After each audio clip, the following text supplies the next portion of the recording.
Hello, and thank you for tuning in to Kentucky Good Vibes. I'm your host, Shayna Perkins, and today I have the pleasure of interviewing the very talented, soulful, versatile, international singer-songwriter, Mr. Rob, aka Kevin Robinson. How are you today? What's going on, Shayna? What's up, everybody? Good to Thank be here. Thank you you. so much. You're welcome. You're welcome. Thank you for coming on to my show. So tell us, who is K Rob? Well, I'm born and raised in Cincinnati, Ohio, so I have to say son of Henry Robertson and Janice Robertson. Just the third youngest child of four.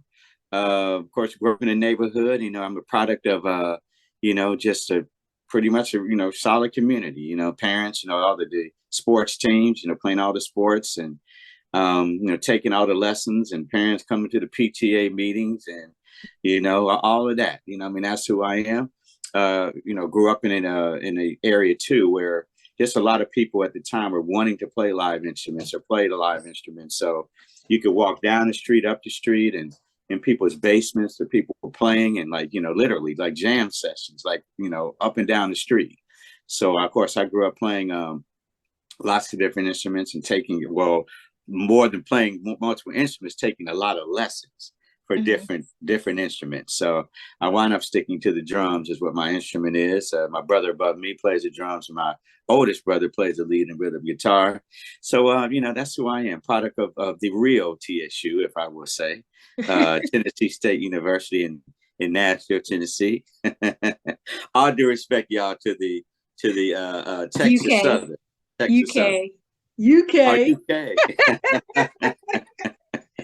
All right. All right. Okay. Yeah. So that's who I am. Yeah. Okay, cool. Can you give us a brief background history of how your music career got started? Yeah. Just being a kid observing, just saying, Mm-hmm. in the eyes, these happen to be my uncles and relatives. And I mean, I grew up literally kid running around and, being at the shows backstage or, sitting out, watching them and, them coming over to the house. So I'm literally watching them, as well as just, the environment I spoke to you about. So it's just really just like a evolution of being in surroundings, my neighborhood, relatives, it was, me and my brother right above me. It's just, you can't guarantee what child is going to get what or Mm-hmm. acclimate what. But me and my brother above me just kind of acclimated to this music thing, just being around it. So that's kind of started my career. I didn't really start singing until my high school year, but seriously, when I went to TSU, Tennessee State, as a freshman. So then that kind of started the beginnings of my music career. Okay. So has this always been a true passion of yours to like be in the music and entertainment, or do you feel that because your family had a history of it that you was like, well, because they're doing it, I got to do it, or this is just a true passion of yours? Well, that's a good question, Shane. I'm going to say the passion grew because I don't, it has to be, to me, music has to be a passion because there's so many other variables and things that you go through that can test your, if you will, your will and your desire and your passion. It's got to be authentic and genuine or you'll quit. You know what I mean? So, it's a true passion. And to me, it has to be a little bit more than about me. It has to be about, just what music can do for human beings. You know what I mean? So whether it be ballads I do or making people dance or whether it be something intellectual or maybe some rebellious, you know what I mean? about racism or something or about poverty or whatever it is, I'm going to try to, deliver all those things and just make, inspire people. So it's more than just about me. But yes, it's been a passion that has continued to grow. Okay, cool. So, how would you best describe your style of music, and who would you compare it to? Uh, my style, I guess, okay, let me start this. Let me tell you why that's a good question. I just read a quote by Duke Ellington, and I'm paraphrasing, but Duke said, hey, genres mean nothing. Genres shouldn't even exist. Music is music. If it sounds good to the ear, then that is what it is. I couldn't agree more.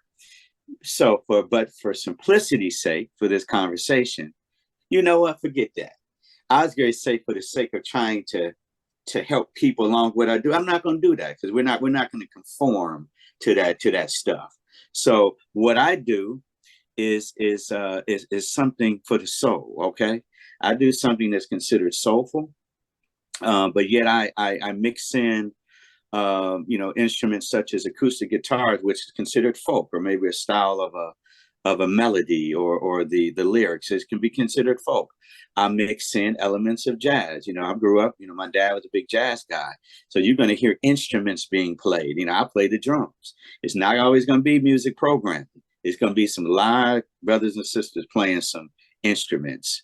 So it's going to be instrumentation. It's going to be acoustic guitar. It's going to be soulful. So call my music soulful, Deshane. Okay. That's what soulful music. So growing up, who would you say were your music inspiration? Hey, guys, say the Isley Brothers, obviously. Spend so much time around here. I'm going to say, I don't know anybody, well, there are probably a lot of people, but I don't know anybody that does so-called soul or R&B that does not have Stevie Wonder as that person. Another inspiration. I'm going to have to say Stevie.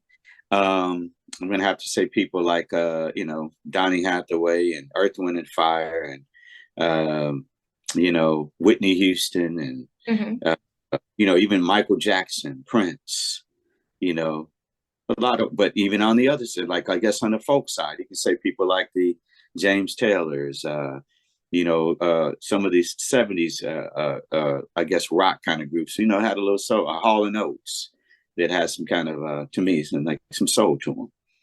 Cool. So tell us about your most recent music project that you recently put out, or any. Yeah, I've got a record that's doing really well. It's called Slow and Sexy. It's a ballad. It's being played in actually Louisville right now, as well as Louisville, many other commercial markets. It's doing well across all of the social media. I mean, the digital platforms. But it's called Slow and Sexy. So I want people to go out and look for that. It's a hot ballad is what I got going right now. What was the inspiration behind writing that? Okay, so I actually there's a electric piano, Deshane, called it Fender Rhodes. Okay, I've been playing the piano, but I play the drums. But when I write something, I can find the chords. So this is when I was back in Cincinnati too. I was playing chords, and I don't know if you remember a song by the Isley Brothers called "Let Me Down Easy." Okay, so "Let Me Down Easy" is the song that was in my head, but the way it came out on the chord that I was playing on piano was slow and sexy. So, and this is the thing too, Deshane, okay? The song is about like a guy telling a woman something. They say, "Hey, baby, get ready because I'm coming to get all that love that you've been promising me." Okay. I love that look on your face when I pull your hair, when I kiss your lips everywhere. Okay. But then the second part is she's telling him, "Okay, well, this is what I'm going to do with you too." So all that being said is that sex wasn't even on my mind when I came up with the music at all. You know what I mean? But it just kind of evolved into that kind of how you had described it. It reminded me of the 5 Heartbeats. Oh, okay. I was like, dress Right. up when he was smooth talking all the time. Okay. All right. Wait a minute. You said I remind you of Dresser on there. Who was? No, the one on 5 Heartbeats. You know how they were the guys on 5 Heartbeats, how they were flirting and trying to get the women and stuff, and he's like, okay. Shy brother, Yeah. I remember that scene. Yeah. Okay. So at this moment in time, what would you say is your ultimate goal? I want to I'm the type of person that there's not a ceiling per se. I mean, I guess in music is to make people aware of what I'm doing first and foremost, and that's a challenge in itself. Make people aware of what I'm doing. I would be flattered and humbled when I do shows for people to come out, and I don't take that for granted. Say, wow, people are coming out, to see me. So for people to come in and see me, to be able to travel around the world, Deshane, to travel around, I mean, the whole globe as much as possible, to look at people and to inspire people, with the music that I make, to be able to help other people. I've said this one other time, it's not all about me. One of my goals is to have that team in the, I won't say formula per se, but a team Whereas if I bring somebody else into it, they know we're going to do what we say we're going to do. We're not playing no games. It's on the up and up. So, just to help other people too. Those are some of my goals. Okay. So given the opportunity, who would you like to work with, and also say that you were doing your own concert? Who would you have as your lineup? Yeah. Well, okay. So let me start with the concert first. I want to. I would like to mix it up Mm-hmm. for people. I mean, I think I want to have something, there for maybe. I'm not trying to appeal to little kids per se. We're adults, but maybe that 25 to 60. You know what I mean? Mm-hmm. So they can come. They may see Kendrick open up or something, or maybe even a Lotto come open the show, and then we progress to people like the Jill Scotts or the Ari Lennoxes, and then we go to the Babyface, and then there are the Isley Brothers, you know what I'm saying? And then we even throw in we have some of our jazz greats that are still with us, the Ronnie Laws of the Mm-hmm. world. He comes out and does something, Gerald Albright. Them cats come out and do maybe an hour of jazz, for people. That's probably what I would do, that kind of a show. You know what I mean? Okay. Okay. Sounds like a great lineup Yeah. and a busy one at that. Yeah. So will there be an all-day show or all weekend? Oh no, it's sun up to sundown, baby. Sun up to sundown. We starting at like noon. And it's gonna be like Woodstock. People got to get their blankets and their tent, whatever they're gonna bring. You know Like what I on mean? like on that one movie, The Boom Boom Room. The What was book. that? Like you have your Yeah, vision, and this is how it's yeah, gonna be. yeah. We going all day and all night. You know what I mean? Okay. Yeah. So outside of music, what are your interests and hobbies? Yeah, I stay pretty busy. At TSU, I got an electrical engineering degree, so Hmm. I guess I like to, as far as music wise, I like to get into the technology of it all, and the software, the shoes and stuff like that. But I work out. I try to go to the gym a lot. That's actually one of my happy places these days. I like to play golf. I've been playing golf for a long time. Um, I like to travel, as much as possible. I like to fish. My father's a country boy.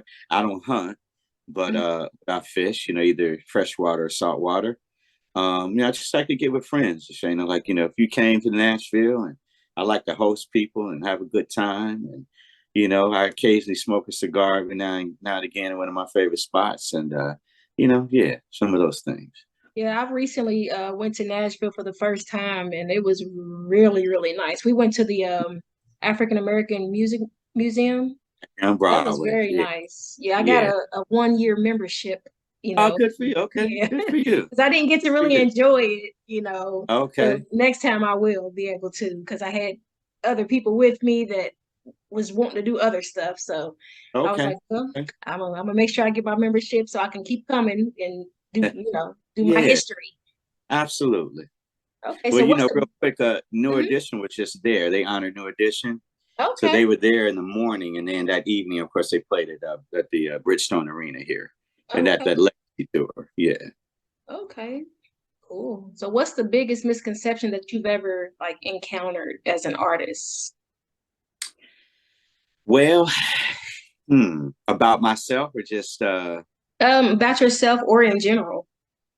wow. There's huh, I would say one of the biggest misconceptions.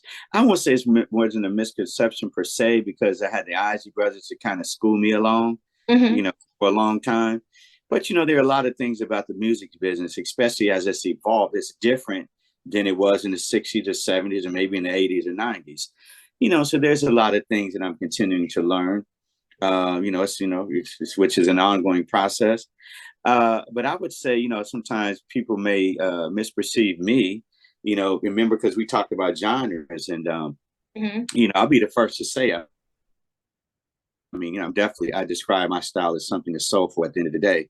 But, hablo en la lengua de español, so para cuando estoy escribiendo música, puedo escribir y hablar en español. So what I'm saying is that I speak Spanish. So I didn't yeah. pass that class. I dropped it. Okay. No, but I have a song called Mamita that I'm working on. So it's just that I can throw people off, I think, sometimes because, and I'll say this is just my opinion, especially black artists. They'll throw us in a box. You know what I mean? They'll say, oh, they're black, okay, R&B. And that's great. R&B is great. You know what I mean? But they put us right there in that box. So that's a misconception that I want people to stop having about artists of color, because they may be a punk artist. Who knows? Punk rock. Who knows what they are? Yeah. So it's just because you're of a certain ethnicity or of color, don't put nobody in a box. You know what I'm saying? Yeah, I recently went to Tone Loc and Vanilla Ice and Young MC concert, and it was a I Love the 90s tour, and where they had it at, it was in a country town that everyone says is like more of a, racist town. I know what you're gonna say too. I know what you're gonna But say. I didn't have that experience. Everybody kept saying, "You going there? Oh, it's gonna be scary at night. Oh, you shouldn't be there." And I didn't get that vibe at all. I got so much love.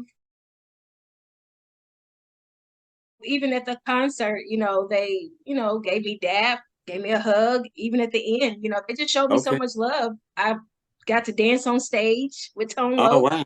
We made our own dance routine up, and it was a great experience. Okay.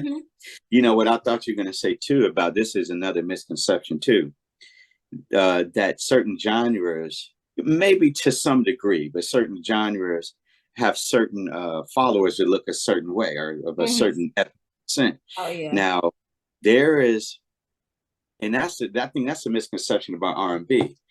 Especially in the light of rap is really popular around the world, with whatever. But there are a lot of people that like R&B that aren't African American. You know that? Yeah. There are a lot of people that like R&B that are other ethnicities, and oftentimes at some of my shows, it was like 50-50. You know what I mean? So I mean, I just say all that to say is that I won't even get way into why there are genres. There are reasons that there are genres. There are reasons that you hear on certain stations only certain types of music. There are reasons for those things. But what people really want on the street, on the ground, they don't want those boundaries. They want to be able to listen to whatever they want to listen to, and people do different things, is what I'm saying, than what sometimes the industry tries to point people in those directions to be doing. You know what I mean? Oh yeah. Oh yeah. Yeah, yeah.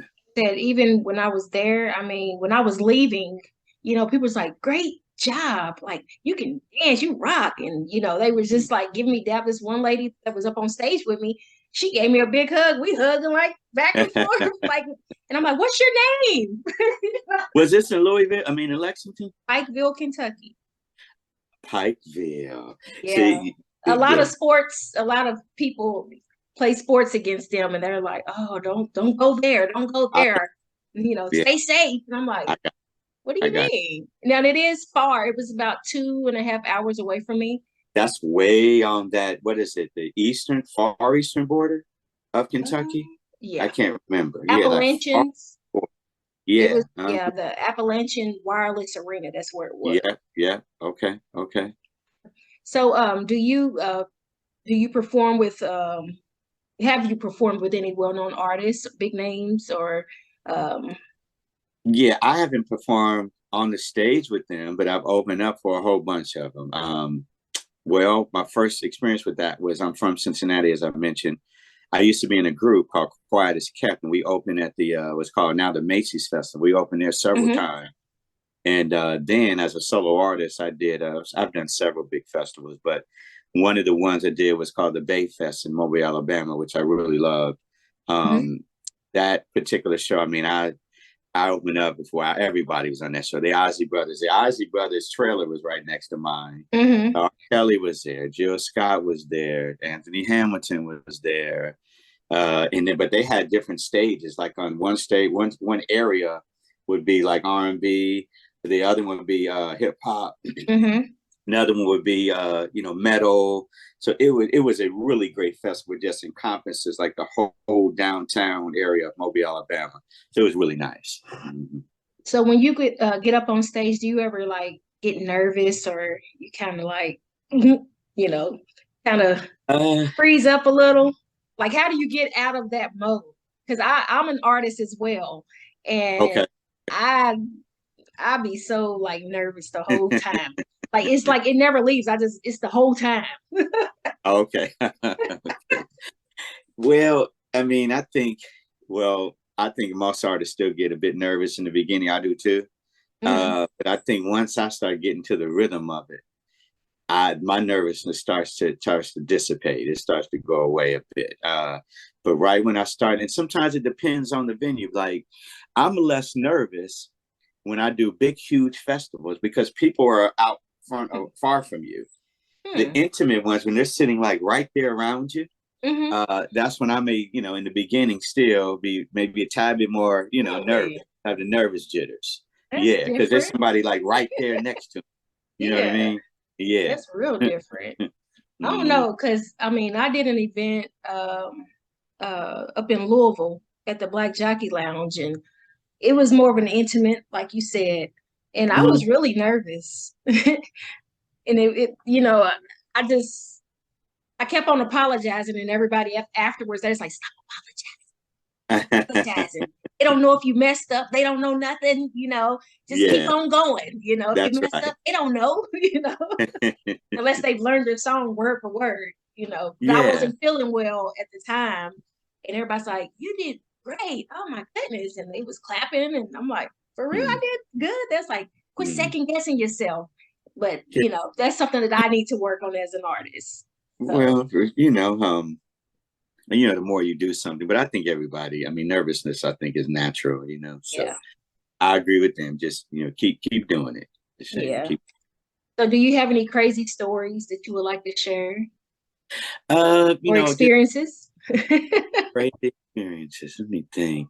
That question is kind of like, I don't know if you ever watch R&B Money with Tank and Jay Valentine. Mm-mm. They okay, yeah, it's pretty good. But they asked, how do they put it? Something that's happened, but we ain't gonna tell nobody. We ain't gonna name no name. uh, Let me see. Well, I mean, I think what comes to mind is I did the show in Bayfest. I mean, Mobile, Alabama, the Bayfest. And after the show, Jill Scott was like maybe, I don't know, 10 feet away from me. And she Mhm. was taking pictures with people. And I said, damn, I don't want to be like I'm a groupie or something, you know what I mean? But I like Jill Scott, but Mhm. damn, I would do a picture with Jill. So when she was done with one person, I said, Jill, you mind getting a picture? Take a picture? She said, and she was very, what's the word? Like flirtatious like. And she made me feel like a little kid. You know what I mean? So I said, oh damn, me? Like me? Yeah, okay. So I went over The there. chest and caved in. Oh, take a Yeah, picture with just me. caved in, she put her arm around me, took a pic. And when we took the pic, before we took the picture, the thing, she put her hand in my cheek. You know what I mean? She's like, Mhm. "Ooh, you you have dimples or something." And I was like, "Damn," I was like, tongue twisted. You know what I You're like, Jill touched my face. I'm not gonna mean? wash Yeah. it. Uh, You so I took a mean, picture of it with your phone. oh, I got another one too. Well, this is when I was a little kid. Hmm. But this happened all the time. It's like me and my cousin were running around and one of the Isley Brothers shows. And after the show, we'd run around in the hotel, whatever, like kids do. And we ran on the elevator. And keep in mind, we knew all the artists. Hmm. We followed. We were like 12, 11, 12 years old. So we knew that, especially the women. We like, oh, she's fine or whatever. When we were 12, Hmm. 13. Got on the elevator with us. It was just us four. Taste of Honey. Remember that group? Hmm. Taste of Honey. They were fine. They were just as fine on the album as they were on the elevator. So me, so Y'all was me just and my little quiet. cousin, we were running around, and once again, it was a speechless moment for us at 11, 12 years old. So yeah. So is there any words of advice that you would like to give to those seeking to get into the music industry? Yeah, I would say, first of all, a lot of people have ways they describe this, but it's a God given, I don't know, but it has to be something genuine that you have a passion for. I would say have a purpose too. That's just my opinion. Well, sometimes your purpose can be, I'm just saying it could be money, that could be yours, it could be the opposite sex or whatever, whatever that is. Mm-hmm. Mine happens to be, something different.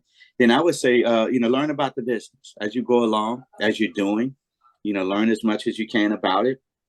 I would say, surround yourself around people that you can trust, that believe in you. They don't have to be in the Absolutely. industry. Yeah. Just somebody believes in you and you can trust. It's going to learn as you go. I would say, and just, I would say, take care of yourself. There's a lot of components to this, to Shane, and like that's why, honestly, I'm in the gym a lot because, we're in front of people a whole lot. My son would turn the vacuum cleaner on when I'm in here. Uh, uh, anyway, so I would take care of yourself mentally, spiritually, and physically as best you can, and just keep doing. You can't. It's something you got to keep doing. You can't give up. You know what I mean? So that's what I would say. Okay, so how can folks support and purchase your music? Yeah, I'm on all the digital platforms, the Amazon, iTunes, Spotify. You can find me on K-Rob, K-ROB, or K-Rob Music. Mm-hmm. My latest record is called Slow and Sexy. The one before this, I did a rendition of the Ozzy Brothers Caravan of Love, which did real well as well. Mm-hmm. Um, you can go on Instagram, find me at K-Rob Music. That's at K-ROB Music. My website is www.krobmuse.com. Yeah, you can find me on those platforms. If you're in Louisville, tell your WJMJ, I think it's it. Call them, request my record. Say you want to hear Slow and Sexy in Louisville if you're in that Kentucky area. If you're in the Dayton area, you're listening to WROU is playing Slow and Sexy as well. You call my friend Faith Daniels and ask, say, Faith, I need you to play that K-Rob joint, Slow and Sexy.